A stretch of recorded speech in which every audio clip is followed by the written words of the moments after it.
endure failure. My dear friends, vitamin B जो है वो यहाँ पे ये कह रहा है कि हमारे अंदर जो असफलताएं हैं उसको झेलने का साहस होना चाहिए। तो मैं ये कहना चाहूंगी कि असफलता नाम की तो कोई चीज ही नहीं होती है। असफल जैसा कुछ होता ही नहीं दुनिया में, पहली चीज तो ये है। माय डियर फ्रेंड्स, जब भी हम कोई काम करते हैं तो या तो हम उसको कर लेते हैं, जीतते हैं या सीखते हैं।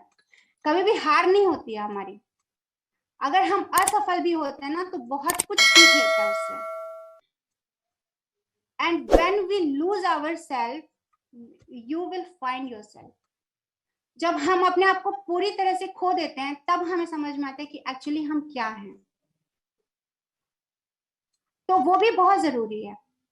असफलता भी उतनी ही जरूरी है जितना सफल होना जरूरी है। और मैं बता दूं माय डियर फ्रेंड्स कि जब भी हम असफल होते हैं, असफलता या प्रॉब्लम्स हमारी लाइफ में आती हैं, तो when unfavourable things happen, face them with courage. जब भी हमारे साथ कुछ अनफेवरेबल थिंग्स होती हैं, कुछ ऐसी घटना होती है जो हमें पसंद नहीं होती है, फेस देम विद करेज। उसको हमेशा साहस से आप उसका सामना करिए। For they bring strength and depth to your life.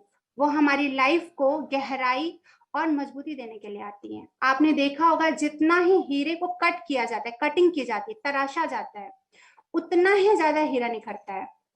और जितना ही सोने को आग में जलाया जाता है उतना ही सोना निखरता है, उतना ही चमक आती है उसमें। तो इसी तरीके से जब हमारी लाइफ में प्रॉब्लम्स आती हैं, जब हम असफल होते हैं, तो वो हमें कहीं ना कहीं अंदर से ब्राइटर बनाने के लिए आती हैं, हमें स्ट्रेंथ देने के लिए आती हैं। You start shining from with in. आप अंदर से चमकना शुरू करते हो उस समय पे। तो कभी निगेटिव होने की जरूरत नहीं है। Every challenge brings an opportunity to improve your skills. जब भी हमारी लाइफ में कोई चैलेंज आता है तो उसको एक अपॉर्चुनिटी की तरह लीजिए, एक अवसर की तरह लीजिए कि ये हमारी स्किल्स को किस तरीके से बेहतर बना सकती हैं। हम कहाँ लैग कर गए, कहाँ हमें कमी रह गई, उस चीज को समझिए और उसको एक चैलेंज जो है उसको एक अपॉर्चुनिटी, एक अवसर की तरह लीजिए और अपने स्किल्स को डेवलप कीजिए। And that take you your full potential. और वो आपको आपके फुल पोटेंशियल की ओर लेके जाता है। जब तक हमारे सामने समस्याएं नहीं आती हैं, हमें खुद नहीं समझ आता है कि हमारे अंदर कितना पोटेंशियल है। तो समस्याओं का आना ये भी बहुत अच्छी बात है। विरोध हर चीज का होता है। अगर पानी में जो जहाज चलती है, अगर उसका विरोध ना हो तो वो नहीं चल पाएगी। अगर आकाश में जो एरोप्लेन है, अगर उसका हवा विरोध ना करे तो वो नहीं चल पाएगी। अगर लिखते टाइम पेंसिल में फ्रिक्शन फोर्स ना हो तो हम नहीं लिख पाएंगे। तो विरोध हर जगह होता है और विरोध ही हमें आगे बढ़ने की प्रेरणा देता है। Vitamin C, self discipline. My dear friends, self discipline हमारी लाइफ में बहुत इंपॉर्टेंट है। मतलब ये कह सकते हैं कि हमारा जो आज होता है, जो आज हम हैं, वो हमारे हैबिट्स का ही, हमारे सेल्फ डिसिप्लिन का ही हम रिजल्ट होते हैं। जैसे कि अगर हम चाहते हैं कि हमारे जीवन में बहुत बदलाव हो, लेकिन हमारे अंदर कोई डिसिप्लिन नहीं है, हमारे अंदर कोई चेंजेस नहीं हो रहा है। हम पहले भी 8 घंटे सोते थे, अभी भी 8 घंटे सोते हैं। हम मॉर्निंग मीटिंग पहले भी नहीं लेते थे, आज भी नहीं लेते हैं। और हम ये चाहें कि हमारे आज हम डायमंड बन जाए और हमारे आसपास की चीजें बदल जाए, हम फील्ड में नहीं जाए, हम FIM नहीं करें, हमें ट्रेनिंग नहीं देनी, हमें प्लान नहीं सीखना, हमें रजिस्ट्रेशन करना नहीं सीखना। हम ये सारी चीजें बिना सीखे हम अपने अंदर कोई चेंज नहीं कर रहे हैं, खुद के अंदर कोई डिसिप्लिन नहीं ला रहे हैं और हम चाहते कि हम डायमंड बन जाए। How can this possible? अगर हम लोग अपने अंदर ही चेंज नहीं लाएंगे तो चीजें बाहर की कैसे चेंज होंगी? तो सबसे पहले हमें खुद को बदलना है। खुद को चेंज करेंगे तो बाहर की चीजें ऑटोमेटिक चेंज हो जाएंगी। पहले सेल्फ डिसिप्लिन में खुद को लाना है। और क्योंकि ये टीम वर्क है, मंकी सी मंकी डू, जैसा आप करेंगे वैसा आपकी टीम सीखेगी, तो बाकी चीजें ऑटोमेटिक हो जाएंगी। टीचेबिलिटी, जिसपे मैं ऑलरेडी बता चुकी हूँ कि ये जीवन पर्यंत हमें सीखने की जो चाह होती है, जो ललक होती है, वो कभी खत्म नहीं होनी चाहिए, वो हमेशा बनी रहेगी। तो इंसान यही सीखने की जो कला होती है वही साबित करता है कि आप जीवित हैं। मैं मेरे घर में एक्वेरियम है माय डियर फ्रेंड्स, मैं उससे बहुत सारी चीजें सीखती हूँ। नेचर हमें बहुत कुछ सिखाता है। जो एक्वेरियम है उसमें जो फिश होती है, आप उसको अगर देखेंगे ध्यान से तो 24/7 वो लगातार चलती रहती है।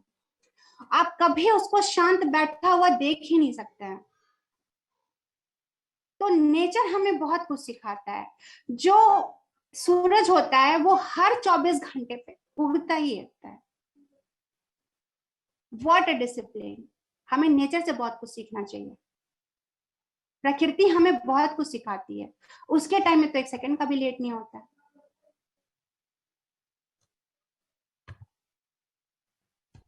Vitamin E, consistency and persistency. Consistency का मतलब होता है माय डियर फ्रेंड्स निरंतरता, और परसिस्टेंसी का मतलब होता है दृढ़ता। तो निरंतरता हमारे जीवन में कितनी जरूरी है, मैं एक एग्जांपल से समझाना चाहूंगी कि जो अमेजन एक नदी है, विश्व की सबसे लंबी नदी अमेजन है। लेकिन आपको ये जान के आश्चर्य होगा माय डियर फ्रेंड्स कि जो अमेजन का उद्गम स्थल होता है, जहां से वो निकलती है, जिन पहाड़ियों के बीच से, वहां से वो एक बूंद के रूप में निकलती है, मात्र एक बूंद। और पहली बूंद और दूसरी बूंद के बीच में 8 सेकंड का अंतर होता है। और सोचिए दोस्तों कि वो पूरे विश्व की सबसे लंबी नदी है। क्यों? क्योंकि हजारों सालों से माय डियर फ्रेंड्स वो कंसिस्टेंटली उसी तरीके से अपना मेंटेन किए हुई है, और एक एक बूंद गिर के वो इस विश्व की सबसे लंबी नदी है। तो ये बहुत कुछ है हमारी नेचर जो हमें सिखाती है। My dear friends, consistency is a number 1 quality of every successful human being all over the world. जैसे एक दोहा भी आप लोगों ने सुना होगा कि करत करत अभ्यास से जड़मत हो सुजान, रसरी आवत जात से सिल पर परत निशान। अगर एक एक बूंद ही गिरे माय डियर फ्रेंड्स तो पत्थर में भी सुराख कर सकता है। जैसे एक एक बूंद से अमेजन विश्व की सबसे लंबी नदी बनती है। तो दिस इज कंसिस्टेंसी, निरंतरता। एंड परसिस्टेंसी, दृढ़ता।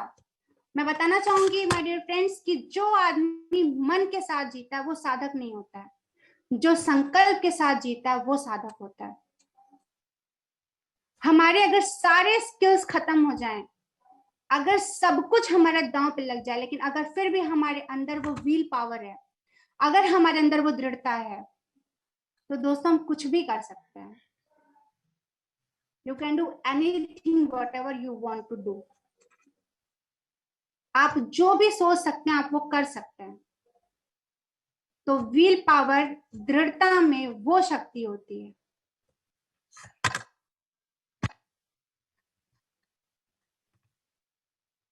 When you have our vitamins, you will get vitamin M, money and more money. दोस्तों ये पूरा सिस्टम डुप्लीकेशन का है।